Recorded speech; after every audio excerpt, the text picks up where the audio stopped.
Hi, I'm Holly McKenna. I'm host of our new show, Albany Public Library Literary Legends. I'm also the president of the Albany Public Library Foundation. In November, we're hosting our first gala to raise awareness for APL and to celebrate the works of three literary legends. They're William Kennedy, Paul Grondel, and Amy Biancali. And I have one of them here with me today on our new show, which we're very excited about. It's William Kennedy. He was born and raised in Albany, and he's a Pulitzer Prize winning writer. He's got a million titles, but that's the one that always stands out. You're famous for Ironweed, Oh Albany, Roscoe, and your books are centered on your hometown of Albany and its history, with some supernatural features added for good storytelling, which is definitely good for good storytelling. So welcome to the show, Bill. Thank you, Holly. It's really great to have you here. Congratulations on your latest accolade. I know it's one of many, but at the library we wanted to recognize your achievements, especially as a local boy, as a native of Albany. So that we're very excited about having you part of this new initiative of the library, and we just wanted to have a nice sit-down chat and talk to you about your projects. You're always busy. You're always in the paper, doing all kinds of things. So I'd love to hear what you've been up to at APL, SUNY Albany, and beyond. Well, just from the point of view of having yet another connection to this library, I spent so much time in this library when I was writing my books or when I was working as a journalist for the Times Union. Mm-hmm. I mean, I was here as much as I was home. I always had books out, as many as I could carry, and but the library was very, very important for me, and the people who were working here were always greatly helpful for my research on doing the history of the city. That you mentioned, Albany, and that was very important. When the library's files and all the old volumes that they had, I learned all about Albany here. Anyway, that's great. That's wonderful. You asked something more or less than what I was doing, and I'm doing a lot of oddball things that I don't usually do. There's been some publicity about the opera that's being developed around my novel Roscoe. There's a composer named Evan Mack and an associate of his for many years who teaches down in Tennessee in Vanderbilt, Joshua McGuire, and he's the librettist, and Josh and Evan have just completed, as of yesterday or maybe the day before, Act 2 of Roscoe. Oh, cool. The first draft. And so it was a very exciting day. I went up and listened to them perform it, and Evan is a great pianist, and he sang all the arias, and it's a great new experience for me, and we're going to have a performance of it, I think, in 2016 up in Siegel Music Colony in Scroon Lake. Oh. And it's a nationally known organization up there, and they'll do the whole of Roscoe at some point in 2016. I don't think there's a date or anything like that. But anyway, that's happening. And did you ever think one of your books would be subject of an opera? Opera, no. I thought maybe, at one point I was talking about a musical for legs, and then that never happened. But then there was a lot of talk about Roscoe as a movie, and there's still talk. Okay, and that's exciting. I'm working on that as we speak here. Wow. I've got a new contact and a new situation that I'll talk about it when it's real. Uh-huh. But So there's that, and there's another friend of mine who's been after me to write a film for him, and is a producer, and a fellow named Brad Gilbert. He's shooting a movie now in Hudson, I think, and I don't know where he is. Well, I haven't talked to him in a few weeks, but I've been developing a script for Billy Phelan's Greatest Game, my novel, which I wrote many times before, and back in the 80s and the 90s, and I worked with half a dozen actors and directors, and we went in a lot of, Sidney Lumet was going to do it, and Oh, wow. Mickey Rourke was going to play Billy, Oh, and John McKenzie was going to direct it, and Pat O'Connor was going to direct it, and Bruce Willis was going to star in it, and on Wow. and on. Oh, that sounds awesome.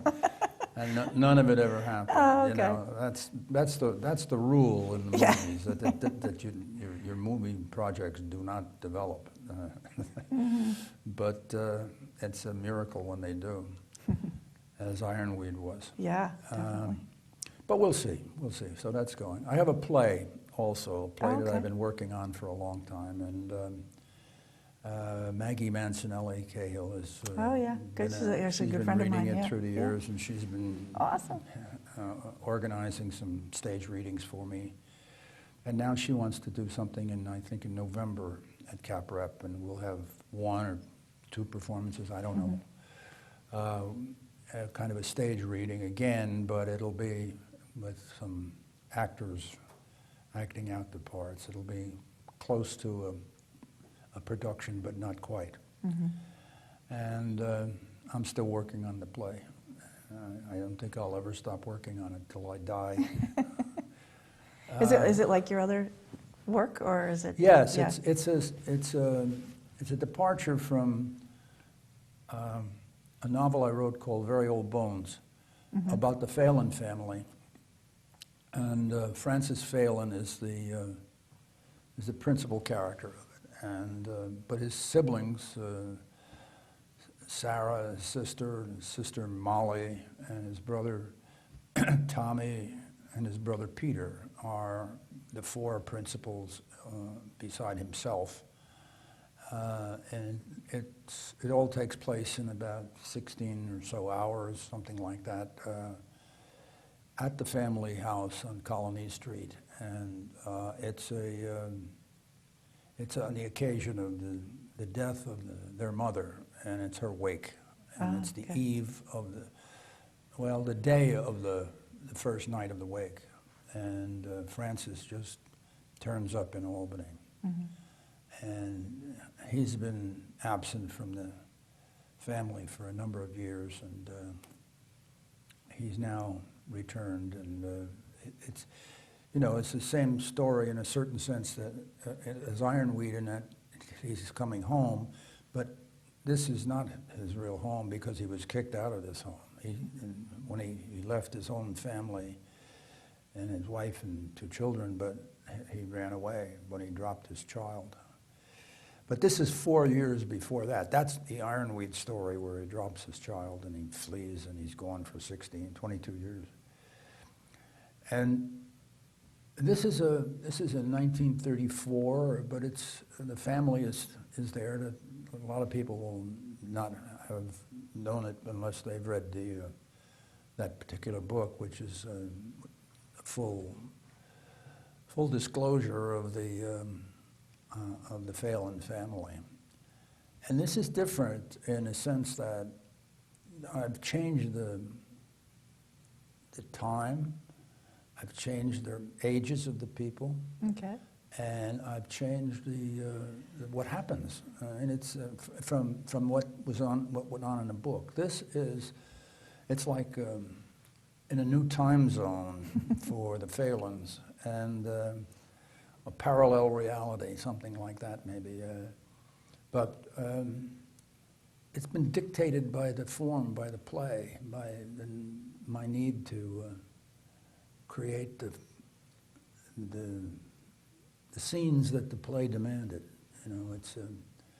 it's a strange, it's very complicated, and it's trying to, it's a half an hour lecture to talk about what I want to say about what I went through, but anyway. Is it your first play? Pardon? Is it your first play? No. I had a play produced at CapRep Okay. in 1996 called Grand View, which was Okay. all about Okay, I think I Patsy remember that. McCall, Okay. who's all through Roscoe and Billy Phelan's Greatest Game. He's the political boss, counterpart to Dan O'Connell. Okay. And that play was set in 1944, and it was about his war with Thomas E. Dewey, the governor. The governor was trying to break the political machine here in Albany, the way he had put down many of the political bosses in Manhattan when he was a district attorney down there, and he put Jimmy Hines was the head of Tammany Hall and put him in jail, and so he wanted to do that up here and polish up his white knight's suit for his run at the presidency. He was running against FDR that year, and so that's what the play is all about. Is about he's coming, a surrogate of his, an old friend of Patsy McCall, and his wife, the surrogate's wife, come to see Patsy and bring the war to a sharp focus, and it becomes a battle royal. And so anyway, that play has existed. I think I'm about to publish those plays. I think after November, I'll figure out what I'm going to do with the play and maybe put them in shape. I also have an oddball piece of work that, which was a fragment of Legs, my second novel about Legs Diamond, Jack Legs Diamond, the gangster. And The gangster. Yeah. I wrote that book 8 times, and Really? And I took a lot out of it, you know. And I felt that, a friend of mine was writing a book about my work, and he came across these in the files of my papers out in the University at Albany, and he said that, you should read these. These are good. I'd like to see them published someplace, So I looked at them, and a couple of them were okay, and then I began to think about it and put a couple of them together and yanked a piece out of the novel, and I've got something that it's a short piece now. It's short. It's just like a long short story, but it might be. I might turn it into a play, or I'm trying to turn it into a play. So I might have 3 plays. Wow, that's fascinating. So it seems like that's your new thing. It's not really. Yeah. I mean, it's new to me, but I've been. I started out thinking I was going to be a playwright a long time ago, back in the 50s. I didn't realize that. Okay, so this is kind of come full circle. Sort of, but I never did. I never did do it. I just, I felt that I didn't want to be in that kind of situation where the writer is writing the work with the director and the actors and the producer and all of that. Kind of a communal operation, and I wanted to be in control of my own work when I was starting out back in the late 50s, early 60s, and I did. So I wrote novels, Good but I never stopped going to theater or loving the theater. I mean, I've been a theater freak since my parents used to take me to theater in New York when I was a kid, and I never got over it, and I still am. I go to a theater a lot. So, writer, you're a teacher, a professor at SUNY, you're a reporter, playwright, novelist. I mean, the list goes on. Have you thought about a memoir? Sounds like it would be good stuff for a memoir. I'm not going to write a memoir, but I don't know. That's a possibility. I've been collecting a lot of autobiographical material, but I think it's going to be toward a novel and not toward a memoir. Well, I'd fictionalizing much rather is write fine. write a novel Than a memoir. How about someone else? Someone else will do your biography. Yeah, So, well, that may happen Yeah? too. something else in the works for that? Yeah, maybe. I don't know. I don't know what's going on there. Yeah, very exciting. Very But exciting. Anything you left out? and then there's a new novel I've been fooling with. I really haven't. It hasn't gelled, but I've got an awful lot written down about it, and maybe it'll happen, maybe it won't. I've done this before, where I've worked for 6 or 8 months or a year, and then produced a novel's worth of notes, and then thrown it away. Never wrote it. Wow, wow. How much of your day do you spend writing? Not enough. Not enough. It sounds like you're pretty busy to me. But. My life is nutsy. I mean, it's not a sane way to live, the way I'm living. But I try to get at least a work day in every day. I mean, I try to. Sometimes I succeed.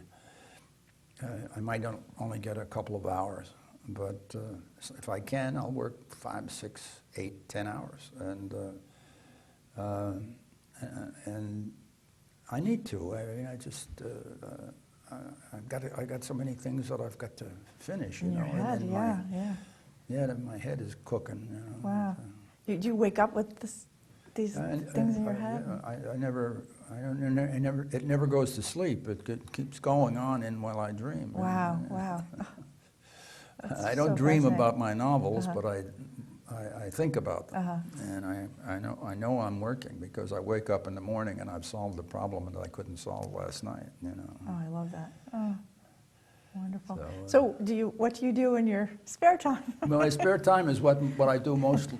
What I do best is have fun, and I have a pretty busy social life, and the Writers Institute, of course, at the university. You know, we're just starting up a new season come September, and we'll be having a wonderful season again, and some really terrific people coming in. A very unusual visitor will be Kirsten Gillibrand, and she has a new book. And okay. We're in conjunction with that. We'll have her at the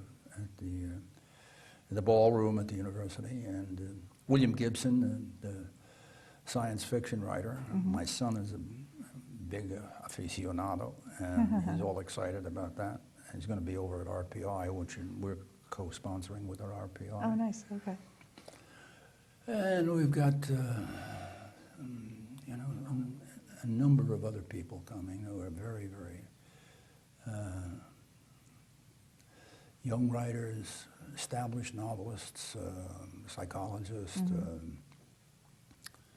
We have a program of a couple of movie makers coming. A young man named Lemon, who is we're going to have a movie, a stage performance, and a lot of conversation about this young man who was in jail and got out and wrote his story, and he had a tough life. It's the second life of this young street guy. And anyway, it's and the Writers Institute. We're thinking about many new things. We're reorganizing ourselves in a way that we'll be, announcing something fairly soon that's going to take place, and it's an ongoing situation. I don't want to talk about it, but we've got some new things, new ideas, new ways of doing what we want to do and expanding our program and bringing some new events and new ways of developing the writers at work, bringing writers in a different way, and residencies. I was just going to say, I love that. You've had that a few times, and that's always awesome. And we've had them before, but we're trying to do it. And we have a fantastic archive that we haven't really had the wherewithal to cope with, because it's so big and so demanding, and what we have to do with it. But we're going to figure out how to meet that demand. And anyway, that's to be continued. Yeah. Okay. No, exciting. In my other hat, I am actually internship director for students at SUNY Albany. And a couple of my students have been interns for the Writers Institute, and they've done some of the archiving and transcribing for the. So if you need more people, just give me a shout out. We but, do. We always need people. We also need money. There you go. to pay the people. Yeah. You know. Well, interns are they're going to get academic credit. If they're interns, that's different. Yeah. But true. it's good to and it's a great experience for them to be with a great organization, and then have access to famous writers and so forth. So it's kind of a win-win for everybody. But something to think about. But yeah, no, you are certainly a very, very busy person doing lots of things. There's a lot going on, but there always has been, and it's the way I've lived all my life. I mean, when I was a journalist, I was always writing half the day, half the night, whatever I was working on, and then trying to steal time to be a novelist. And that's why I had to quit. Now, I have separated my life somewhat, but it's very hard to separate myself from my social life. It's a very busy social life. That's wonderful. Yeah. We spend the month of July up in Saratoga at the Summer Writers Institute there, where every day there's 2 writers reading, and always writers in conference with 150 students. And it's a great program up there at Skidmore, and from the whole month of July. Bob Boyers and Peg Boyers, they run it, and we've been part of it since 1986, the Writers Institute, and it's a terrific summer program, one of the best summer colonies in the whole country, really. And we have vast amount of people who come up to that. I've heard that. 150 people every night. It's great. It's sometimes 300. I mean, it's really something. Yeah, even the events you have, the Writers Institute. I mean, Writers Institute here is fantastic. Because you're bringing some big names. I mean, we had, we just brought everybody, whoever it was. So we've got 9 or 10 Nobel Prize winners. Yeah. I know. And the students at SUNY don't even realize that this isn't their own backyard. I'm always like, hey, don't forget, this is history right here, and literary history. Of course, it never was in our backyard before. That's why it started when there was no way to bring writers into this university. Very, very rarely. And when I got some money, I gave it to the English department to see if they could bring some writers in with it, and I had a MacArthur Foundation grant, and I had money to give away. So I gave it to the English department, and then Vince O'Leary was the president at that time, and he matched it. We had something like $30,000 a year from nothing to $30,000 a year to bring writers in, and then we started, and it got big, and then the legislature decided they wanted to formalize it as a program, and they asked me would I do it, and I said I would, and we did. And Mario Cuomo was the governor at that point, and he signed this into law. We were in existence within a month of their decision to help us, and we Wow. became the New Okay. York State Writers Institute in a month with another $100,000. I don't think anything ever else got to put together so quickly. That's awesome. Well, Yeah, so 30 years is coming up in 2 years. Yes, so. yes, we're going to do something Nice. Nice. about that, I hope, and Yeah, sounds celebrate us. Wonderful. So, and, Yeah, I'm trying to think. What other? Well, I'm excited about the new novel. When is that gonna? The novel is, I don't know. Mm-hmm. I don't know when that's going to happen. That'll happen when it happens. In the meantime, I'm trying to finish off these plays and get them out of my system. And a screenplay that I'm writing for Billy Phelan. Okay.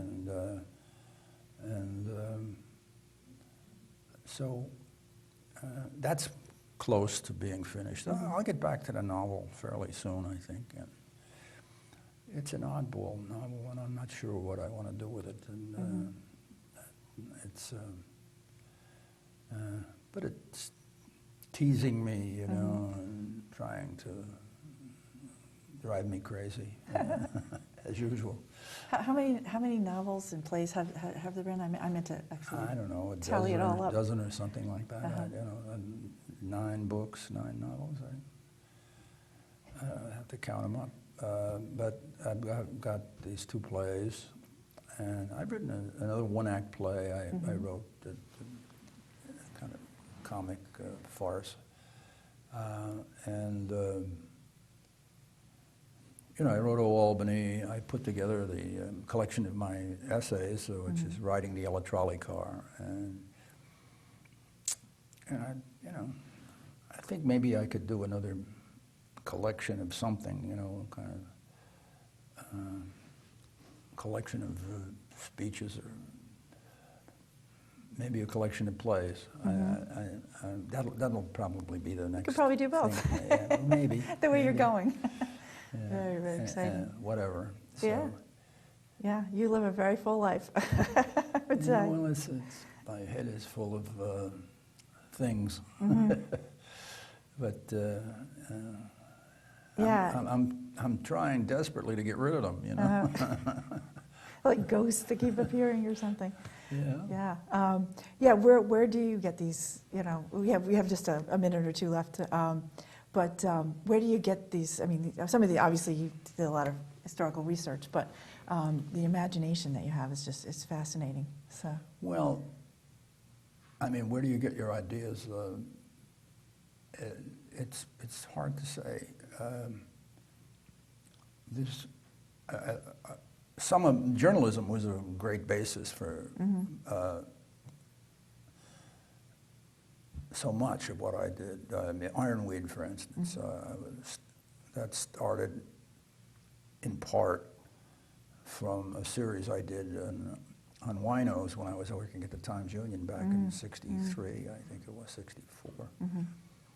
And I just followed some winos around town for a week. And then I wrote a series on it, and we had some great pictures by Bernie Kohlenberg and great conversations with them, and that just gelled as a project all by itself. And I tried to publish it as a journalistic work of short novella-sized thing, but it was the wrong size and it was the wrong subject matter. Nobody cared about bums, and especially bums in Albany. That was what I was told. Yeah.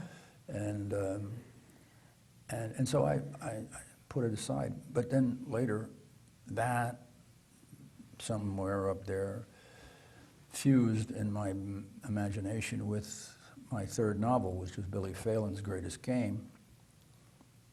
And that's where I had invented the Phelan family when I was working in Puerto Rico as a journalist, and I was running a newspaper down there, the San Juan Star, which ran for about 47 years. It's gone now. But I was running a newspaper and managing editor, and I was trying to also write a novel at the same time. and I couldn't do it because I didn't have enough time. Mm-hmm.